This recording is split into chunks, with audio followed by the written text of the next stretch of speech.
এই মুহূর্তে আমাদের সঙ্গে রয়েছে রিজুদা। ভূমিকা দেওয়ার দরকার নেই, রিজুদা সরাসরি যেটা আসবো যে আগে আমরা এটা বলে শুরু করতাম যে মুখপাত্র, এখন বলতে হবে এক্স মুখপাত্র, এবং তারপর এক্স মুখপাত্রের পর যেটা হলো যে যারা যারা মুখপাত্রের পদ থেকে সরে গেলেন তাদের সঙ্গে ডেরেক ওব্রায়েন কথা বললেন এবং শুনলাম কেউ অভিমানী। আপনিও কি অভিমানী এই পদ থেকে সরিয়ে দিয়েছে বলে? দেখুন, আমার একটা স্পষ্ট কথা, সংবাদ মাধ্যমের বিগত 2-3 দিন ধরে এই মুখপাত্র কে বাদ গেল, কে রইল, এইসব নিয়ে ইত্যাদি ইত্যাদি প্রচুর আলোচনা হচ্ছে। কিন্তু অদ্ভুত ব্যাপার হচ্ছে যে কিছুদিন আগে আমাদের দলনেত্রী দেশনেত্রী মমতা বন্দ্যোপাধ্যায়ের বাড়িতে একটা জাতীয় কর্মসমিতির বৈঠক হয়। সেখান থেকে তিনি একগুচ্ছ কর্মসূচি ঘোষণা করেন, কিছু দলকে দিক নির্দেশিকা দেন এবং তিনি কিছু কমিটি ঘোষণা করেন। আর তারপরে তিনি বলেছিলেন কিছু সাংগঠনিক পরিবর্তনের কথা। এবার সেটা একটা অনগোয়িং প্রসেস। একটা জিনিস আমি আপনাদের দর্শকদের জ্ঞাতার্থে বলে রাখি, যখন দলে নেত্রীর সিদ্ধান্ত শিরোধার্য, কিন্তু নেত্রী যখন কোনো সিদ্ধান্ত নেন আর তাতে যখন শিলমোহর দেন, তখন সেই তালিকাটা তৃণমূল কংগ্রেসের ওয়েবসাইট, তৃণমূল কংগ্রেসের টুইটার হ্যান্ডেল, তৃণমূল কংগ্রেসের ফেসবুক থেকে সেটা প্রকাশ করা হয় তালিকাটা। এরকম কোনো তালিকা এখনও প্রকাশ হয়নি। তো কে আছে কে নেই ঠিক করবেন নেত্রী। আমি এইটুকুই কথা বলবো, যতক্ষণ না তালিকা প্রকাশ হচ্ছে ততক্ষণ দয়া করে হাউয়ের দর্শকরা আপনারা গুজবে কান দেবেন না। সেটা তো আপনি বলছেন, কিন্তু সেখানে গিয়ে তো আপনাদের দলেরই, আপনার হয়তো অত্যন্ত ঘনিষ্ঠ অরূপ চক্রবর্তী কোথাও গিয়ে বলছে যে দলের খারাপ সময় তো আমরাই ডিফেন্ড করে গেছি, আজকে কোথাও গিয়ে খারাপ লাগছে, একটু খারাপ লাগছে। আমার খারাপ লাগা ভালো লাগার কোনো ব্যাপার নেই। আমি তৃণমূলের একনিষ্ঠ কর্মী। আমায় যদি কালকে তৃণমূল কংগ্রেস বলে যে দেওয়ালে গিয়ে পোস্টার লাগাতে, আমি পোস্টার লাগাবো। আমাকে যদি কেউ বলে দেওয়ালে গিয়ে তৃণমূলের ফ্ল্যাগ লাগাতে, আমি ফ্ল্যাগ লাগাবো। আমার কোনো আপত্তি নেই। আমি তৃণমূলের কর্মী। নেত্রীর নাম মমতা ব্যানার্জি, সেনাপতির নাম অভিষেক ব্যানার্জি, আমি তাদের হয়ে কাজ করব। কিন্তু আমি মুখপাত্র আছি না নেই আমি জানি না, কারণ দল কোনো তালিকা প্রকাশ করেনি। যা হচ্ছে সংবাদ মাধ্যমে হচ্ছে। আমি তৃণমূলের কর্মী হয়ে সংবাদ মাধ্যমকে বিশ্বাস করি না, আমি আমার দলের তালিকাকে বিশ্বাস করি। তাই যতক্ষণ না নেত্রীর সিদ্ধান্ত শিলমোহর পড়ে একটা নতুন তালিকা প্রকাশ হচ্ছে, আমি বলবো যে গুজবে কান দেওয়ার কোনো দরকার নেই। সময়ের অপেক্ষা থাকুন না, সময় যখন তালিকা প্রকাশ হবে সবাই জানতে পারবে। এবং সেখানে গিয়ে তো আচ্ছা, মুখপাত্রের বিষয়টা বাদ দিচ্ছি, বিরোধীদের কথা বাদ দিচ্ছি, রাজনৈতিক মহলে যারা রাজনৈতিক বিশ্লেষক তারা বলছেন যে এই যে আড়াআড়িভাবে ভাগ মমতা বন্দ্যোপাধ্যায় এবং অভিষেক বন্দ্যোপাধ্যায়, সেটা তো কোথাও গিয়ে বৈঠকের পর যে শান্তি শৃঙ্খলা কমিটি তৈরি হলো তিনটে, তাতে স্পষ্ট হয়ে গেল পুরো প্রবীণ নেতারাই সেখানে রয়েছেন, মমতা বন্দ্যোপাধ্যায় ঘনিষ্ঠরা রয়েছে, অভিষেক বন্দ্যোপাধ্যায় ঘনিষ্ঠ। একদম ভুল কথা, একদম ভুল কথা। এই ন্যারেটিভে আমি কানই দেব না। তার কারণ হচ্ছে, পরিষ্কার বলে দিচ্ছি, এই ন্যারেটিভ মিডিয়ার তৈরি করা ন্যারেটিভ। নেত্রীর নাম মমতা ব্যানার্জি, সেনাপতির নাম অভিষেক ব্যানার্জি, এবং আবারও বলে দিচ্ছি, আমার সেনাপতি আমার লিডার অভিষেক ব্যানার্জিও বলেন তার নেত্রীর নাম মমতা ব্যানার্জি। নেত্রীর নাম মমতা ব্যানার্জি, সেনাপতির নাম অভিষেক ব্যানার্জি, দলের নাম তৃণমূল কংগ্রেস, বাকি আমরা সবাই কর্মী। কোনো নবীন প্রবীণ দ্বন্দ্ব এই দলে নেই। নেত্রী সেনাপতি সবাই আমরা ঐক্যবদ্ধ, তৃণমূল একটা পরিবার। এই যে ন্যারেটিভ সেট করা হচ্ছে, এই ন্যারেটিভটা মিডিয়াতে সেট করা হচ্ছে, আর সেটা নিয়ে যে বিরোধীরা শূন্য থেকে মহাশূন্যে মিলিয়ে যাচ্ছে তারা বেশি তরজা করছে। আরে নিজের চরকায় তেল দেন। আরে ভাই, তৃণমূল কংগ্রেস জিতছে, জিতবে। তৃণমূল কংগ্রেস ছিল, আছে, থাকবে। আমরা আমাদেরটা বুঝে নেব। নেত্রী যা সিদ্ধান্ত নেবে সেটাই শিরোধার্য। তাই আবারও বলছি, তৃণমূল কংগ্রেস পরিবার, তৃণমূল কংগ্রেস ঐক্যবদ্ধ। মাথার ওপরে মমতা ব্যানার্জি, তারপরে সেনাপতি অভিষেক ব্যানার্জি, বাকি আমরা সবাই কর্মী। যা সিদ্ধান্ত দল নেবে সেটা শিরোধার্য আপনি বলছেন, কিন্তু তার মানে দলে যদি নিজের মত প্রকাশের স্বাধীনতা না থাকে বা তাহলে কি শোকজ করতে হবে? আমরা তো সেই ঘটনাই দেখলাম যে কারোর হতেই পারে মমতা বন্দ্যোপাধ্যায় থেকে অভিষেক বন্দ্যোপাধ্যায়কে বেশি পছন্দ, তাকে নিয়ে বলছেন, তাহলে তো সে শোকজ হয়ে যাচ্ছে দলে। কোথায় থাকলো তাহলে দলের এই? দেখুন, সব দলে একটা শৃঙ্খলা থাকে।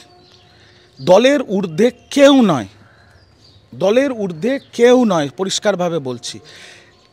আমাদের সবার বাক স্বাধীনতা আছে দলে। আমি স্পষ্টভাবে আপনার ক্যামেরায় বলে দিচ্ছি, আমাদের সবার গণতান্ত্রিক অধিকার আছে দলে। আমাদের সবার অধিকার আছে দলের সভাপতি, দলের সাধারণ সম্পাদক, দলনেত্রী এবং শীর্ষ নেতৃত্বর কাছে আমাদের বক্তব্য রাখার। কিন্তু কেউ যদি মনে করে, কেউ কোনো জনপ্রতিনিধি বা কোনো শীর্ষ নেতা বা কোনো সিনিয়র লিডার যদি মনে করে সে তার বক্তব্য সংবাদ মাধ্যমে প্রকাশ করবে, আর তাতে যদি দলের শৃঙ্খল পরায়ণ দল, তাতে তার বাইরে যদি যায়, কেউ যদি দলের শৃঙ্খলা ভঙ্গ করে, তাহলে দলের শীর্ষ নেতৃত্ব এবং দলের যে শৃঙ্খল কমিটি যেটা তৈরি করে দিয়েছেন স্বয়ং দিদি, তারা ব্যবস্থা নেবেন। একের পর এক হুমায়ুন কবির সাহেব যা মন্তব্য করেছেন সেগুলোর কি কোনো মন্তব্যের দরকার আছে বলে আমি ব্যক্তিগত স্তরে মনে করি না, এবং শীর্ষ নেতৃত্ব তার বিরুদ্ধে ব্যবস্থা নিয়েছেন, তাকে শোকজ করেছেন। এটা সম্পূর্ণ দলগত ব্যাপার, দলের অভ্যন্তরীণ বিষয়। আর আমার মনে হয় যে যদি এমন কোনো বক্তব্য ক্যামেরার সামনে দেওয়ার ফলে দলের শৃঙ্খলা ভঙ্গ হয়, তাহলে দলের শৃঙ্খলা রক্ষা কমিটি ব্যবস্থা নিতে পারে, আর আজকেও নিয়েছে, আগামী দিনেও নেবে।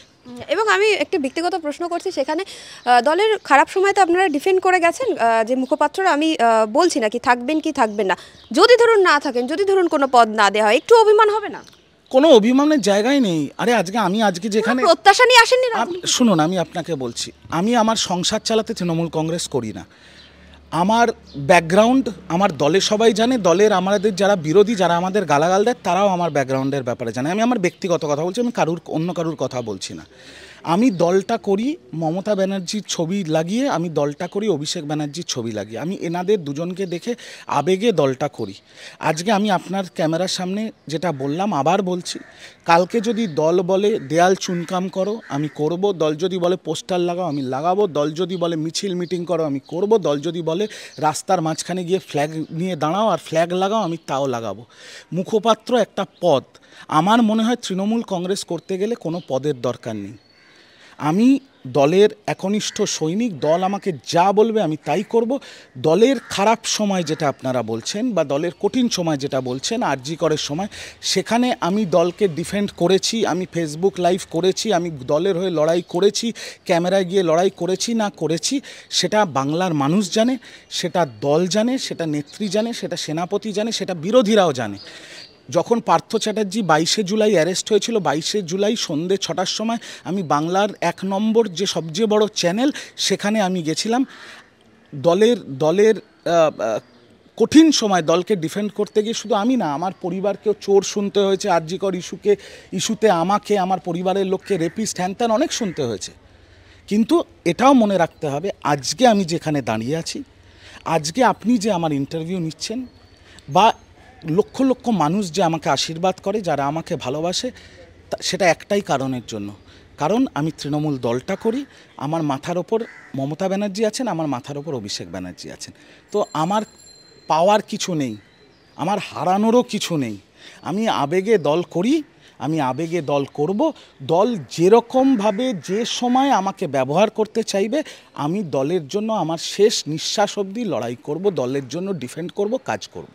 এবং সেখানে একটি গুরুত্বপূর্ণ বিল নিয়ে, যেটা হচ্ছে ওয়াক অফ বিল নিয়ে মুখ্যমন্ত্রী মমতা বন্দ্যোপাধ্যায় কথা বলছেন, এবং সেখানে আদানি ইস্যু নিয়ে কিছু বলছেন না। আমরা দেখলাম যে লোকসভা এবং রাজ্যসভা তোলপাড় হয়ে গেল আদানি ইস্যু নিয়ে।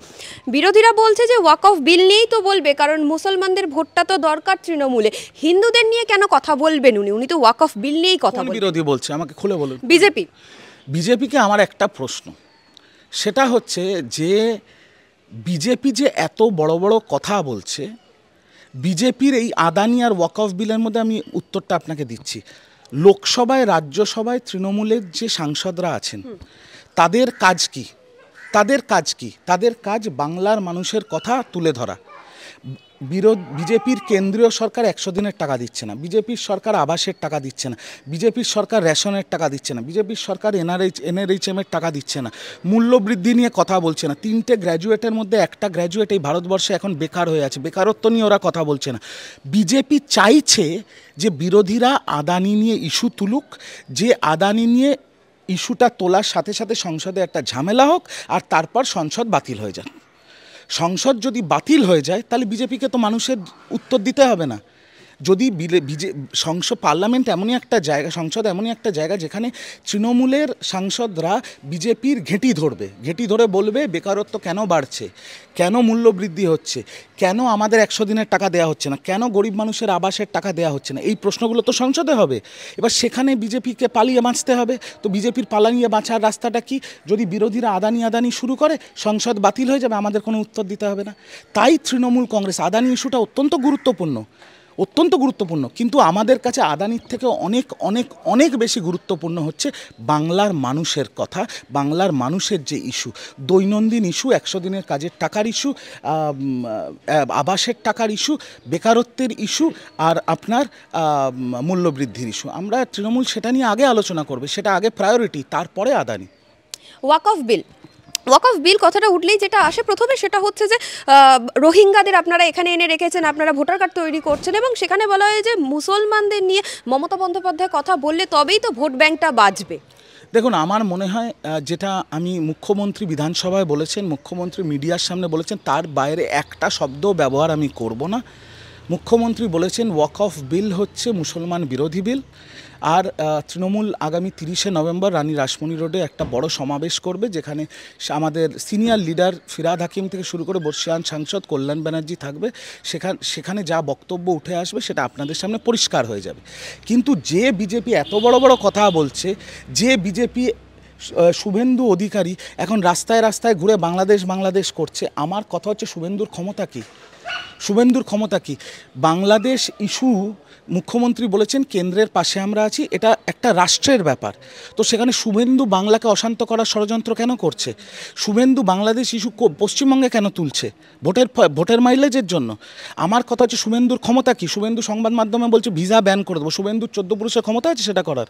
শুভেন্দুকে আমি আপনার চ্যানেলের মাধ্যমে চ্যালেঞ্জ করছি, যদি শুভেন্দু বাপের বেটা হয়, তাহলে যে পদক্ষেপ কেন্দ্র সরকার নেবে বাংলাদেশে, তো শুভেন্দু তার যত বানর সেনা আছে তাদের নিয়ে অমিত শাহ নরেন্দ্র মোদীর বাড়ির বাইরে গিয়ে অবস্থান করুক না। এখানে নাটক করছে কেন? এখানে করে কি হবে? রাজ্য সরকারের তো এর মধ্যে কোনো ইনপুট নেই, এটা যা করবে কেন্দ্র সরকার। রাজ্য সরকার কেন্দ্র সরকারকে সমর্থন করবে একটা দেশ নীতির ব্যাপারে। সেখানে শুভেন্দু এখানে ধরকাটা মুরগির মতো লাফাচ্ছে কেন? এক।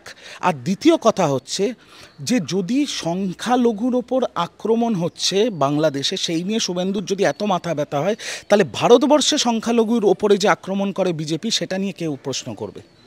সেটা নিয়ে কে প্রশ্ন করবে? আজকে আমি পরিষ্কার ভাষায় একটা কথা বলে দিই, এই ভারতবর্ষে যে মুসলমানরা ছিল, যাদের যাওয়ার কথা ছিল তারা 47-এ চলে গেছে, তারপরে যাদের যাওয়ার কথা ছিল তারা 71-এ চলে গেছে। যারা এই ভারতবর্ষে আছে, যাদের জন্ম ইসলাম ধর্মে হলেও ভারতবর্ষের মাটিতে জন্ম, তারা এই মাটিতেই মিলিয়ে যাবে। তাদের ছেলে পুলেরা এইখানে এই ভারতবর্ষে স্কুলে পড়াশুনো করে, কলেজে পড়াশুনো করে, তারপর ডাক্তার ইঞ্জিনিয়ার হয়ে ভারতের নাগরিকদের পরিষেবা দেয়। তারা ভোট দেয়, তাদের রেশন কার্ড আছে, তাদের পাসপোর্ট আছে, তাদের সব রকম আই কার্ড আছে। তো তাহলে সেই মুসলমানদের ভারতবর্ষের সেই মুসলমানদের যারা ভারতবর্ষের নাগরিক, তাদের ততটাই অধিকার আছে যতটা অধিকার শুভেন্দু অধিকারী আর অমিত শাহ নরেন্দ্র মোদীর আছে। আর রইল রোহিঙ্গার কথা, যদি বাংলায় বর্ডার, যেটা বাংলার বর্ডার, সেই বর্ডারের দায়িত্ব বর্ডার সিকিউরিটি ফোর্স, যারা অমিত শাহর অধীনে। বাংলায় যদি এখনও এত বছর কেন্দ্র সরকারে বিজেপি ক্ষমতায় থাকার পরেও বাংলা বা অন্য যে কোনো রাজ্যে, কারণ অমিত শাহ তো ঝাড়খণ্ডে গিয়েও এক গান গেয়েছেন, মহারাষ্ট্র গিয়েও উনি এক গান গেয়েছেন, তো ওনারা কেন্দ্র সরকারে ক্ষমতায় থাকার পরেও যদি ভারতবর্ষে বাংলাদেশ বা অন্য জায়গার থেকে রোহিঙ্গা ঢুকে আসে, তাহলে ব্যর্থতাটা কার? অমিত শাহর। তাহলে তো শুভেন্দু অধিকারীর প্রথম স্লোগান হওয়া উচিত দফা এক দাবি এক অপদার্থ অমিত শাহর পদত্যাগ। দফা এক দাবি এক অপদার্থ অমিত শাহর পদত্যাগ। কারণ অমিত শাহর বিএসএফ কাজ করতে পারছে না, তাই অনুপ্রবেশ হচ্ছে। এটার মধ্যে পশ্চিমবঙ্গ সরকার কি করবে? পশ্চিমবঙ্গ সরকার কি বিএসএফকে চালায়? এই প্রশ্নগুলো আপনারা গিয়ে বিজেপিকে করুন না। আর একটা জিনিস মনে রাখবেন, এর বিজেপি শেষ করে দিচ্ছি। বিজেপি বলে না যে আমরা তোষণের রাজনীতি করছি, এই যে আপনি প্রশ্নটা করলেন, যদি শুধু বাংলার মুসলমানরা মমতা ব্যানার্জিকে ভোট দিত, তাহলে এই সদ্য যে সম্পন্ন উপনির্বাচন হলো, সেই উপনির্বাচনে 4টে বিধানসভা, মাদারিহাট, মেদিনীপুর, তালড্যাংরা আর নৈহাটি, এই 4টে বিধানসভায় 90% ভোটার হিন্দু সম্প্রদায়ের। তারা বিজেপিকে ভোট দেয়নি কেন? এই প্রশ্নটা বিজেপিকে গিয়ে করুন। তৃণমূল কংগ্রেস যেদিন থেকে ক্ষমতায় এসছে 2011 থেকে 2024-এর ইলেকশন অবধি, আপনারা যদি তৃণমূল কংগ্রেসের ম্যানিফেস্টো দেখেন, সেই ম্যানিফেস্টোতে কোনো ধর্মের কথা লেখা নেই। সেখানে শুধু মা, মাটি, মানুষ আর বাংলার উন্নয়নের কথা বলা আছে। তো ধর্ম নিয়ে যারা রাজনীতি করে, যারা ধর্মকে নিয়ে দালালি করে, যারা ধর্মকে সামনে রেখে মানুষকে বোকা বানায়, তাদেরকে গিয়ে প্রশ্ন করুন তারা এই নোংরামিটা কেন করছে। আমরা মানুষের স্বার্থে রাজনীতি করি। মমতা ব্যানার্জি, অভিষেক ব্যানার্জি মা মাটি মানুষ, বাংলার উন্নয়ন আর গরিব মানুষের স্বার্থে রাজনীতি করে। আমাদের কাছে ধর্মটা ম্যাটার করে না, ধর্ম যার যার, উৎসব সবার। আমাদের কাছে ধর্মটা ফ্যাক্টর না, আমাদের কাছে বাংলা আর বাংলার মানুষের উন্নয়নটাই আমাদের কাছে একটাই ফ্যাক্টর, একটাই প্রায়োরিটি।